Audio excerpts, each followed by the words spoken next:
All right, let's jump right into one of the wildest paradoxes in all of neuroscience. You know how we think of our minds, our thoughts, our memories, as this incredibly orderly thing, right? Like a super advanced computer? Well, what if that's not the whole story? What if all that amazing order actually springs from the very edge of chaos? So, here's how we're going to break this down. First, we'll tackle this idea of creative chaos. Then, we'll zoom in, starting with single neurons and building up to whole brain networks. After that, we'll get into this key concept called the edge of chaos, check out some mind-blowing geometry inside the brain, and then tie it all together to see how it literally creates our thoughts. All right, first step, the brain's creative chaos.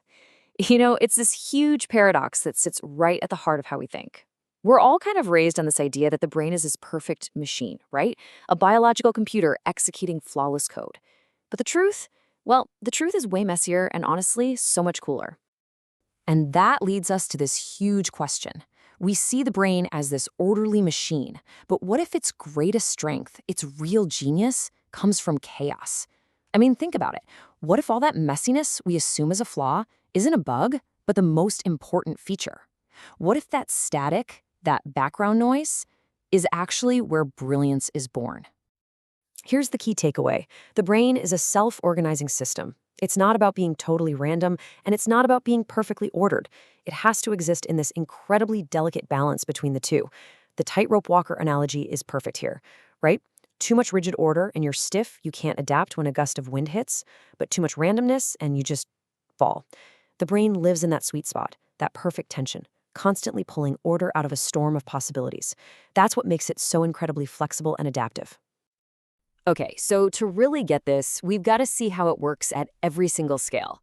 We're going to go on a little journey building order from the ground up, starting with the tiniest piece, a single neuron, and zooming all the way out to see the big picture of the entire brain at work. So let's zoom all the way in to the microscale. A single neuron, it's not just a simple on-off switch like in a computer. Nope. It's got its own background noise, its own little bit of unpredictability. Think of it like tiny sparks of static. And there's this one model, the Brain Kinematics Model, that actually gives these sparks a name: stream packages. They're like these fundamental little bursts of chaotic information, the absolute raw material that thought is made from. Okay, let's zoom out a bit to the mesoscale. In local areas of the brain, you get groups of these neurons talking to each other, and this is where the chaos starts to get organized. It's a process called winnerless competition. Imagine a big crowd of people all murmuring, and then one little pocket starts a chant, and then another one starts over here. No single chant takes over. They just pop into existence for a moment and then fade. It's a beautiful, dynamic dance. And these fleeting patterns, the BKM theory calls them memory fractals, carried on strain carrier waves. They're the first flickerings of real structure. And now for the big picture, the macro scale. All those little local patterns start to link up and synchronize across the entire brain. Suddenly, you have these huge traveling waves of activity. This is the coherent flow of thought. These emergent pathways aren't like fixed highways built into the brain. No way. They're more like rivers, constantly being carved out and reshaped moment by all that chaotic activity bubbling up from below. So that brings us to the core concept, the thing that makes this whole amazing system work. It's this sweet spot between stability and noise. This magical balancing act has a name, and it is absolutely key to understanding just how powerful our brains really are. It's called the edge of chaos. This is the brain's perfect operating state. It's this critical boundary where the system is complex and adaptive, but just stable enough that it doesn't collapse into random noise. You can picture it, right? Tip too far one way into order and the brain gets rigid and can't learn anything new. Tip too far the other way into chaos and thoughts just dissolve into static. That edge, that's where all the magic happens. So what do we get from being on this edge? Well, a lot. It means the brain can switch between different thoughts incredibly fast. It lets us take all this local, detailed information and weave it together into a big global picture. It's what gives us the flexibility to encode, store, and pull up memories. Basically, being at the edge of chaos is how the brain maximizes its computational power and its ability to adapt to, well, everything. Okay, I know this might all sound a little bit abstract. Edge of chaos, emergent pathways, But what's so cool is that there's actual, stunning physical evidence for this, hidden in the very geometry of our brains. It's this beautiful fractal mirror in the mind, a symmetry that is just wow. And this is where things get really mind-blowing. Let's look at these two structures.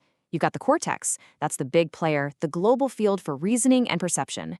Geometrically, it's a big toroidal loop. Then you have the hippocampus, the local integrator that cooks up our memories. And what is it? It's a tiny, miniaturized spiral loop. It's literally a mini version of the cortex's structure. The cortex sends out these huge traveling waves for thought, while the hippocampus creates these little local oscillations for memory. It's literally like a mini brain, a little echo tucked right inside the big one. And yes, there's a name for this incredible relationship, fractal reentrance symmetry. And that word fractal is everything. It means the pattern repeats itself at different scales, it's self-similar. The hippocampus is a fractal copy of the cortex. It's this nested design that lets the brain seamlessly connect that local, chaotic memory making with the big, global flow of consciousness. It's just elegant. Okay, let's bring this all back home. We've talked about the science, but what does this actually mean for us? How does this constant dance on the edge of chaos shape our actual mental world, the things we feel and think every single day? Well, it turns out our different mental states are really just different spots on this spectrum. Think about it.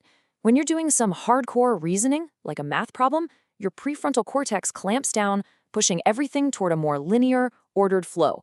But when you're trying to be creative, your brain eases up and drifts closer to that chaotic boundary.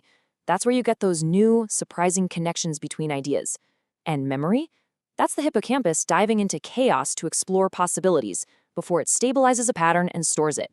And then there's dreaming. That's when control is pretty much let go, and you get this beautiful, symbolic, free-flowing chaos from the hippocampus. There's this quote that just sums it all up perfectly.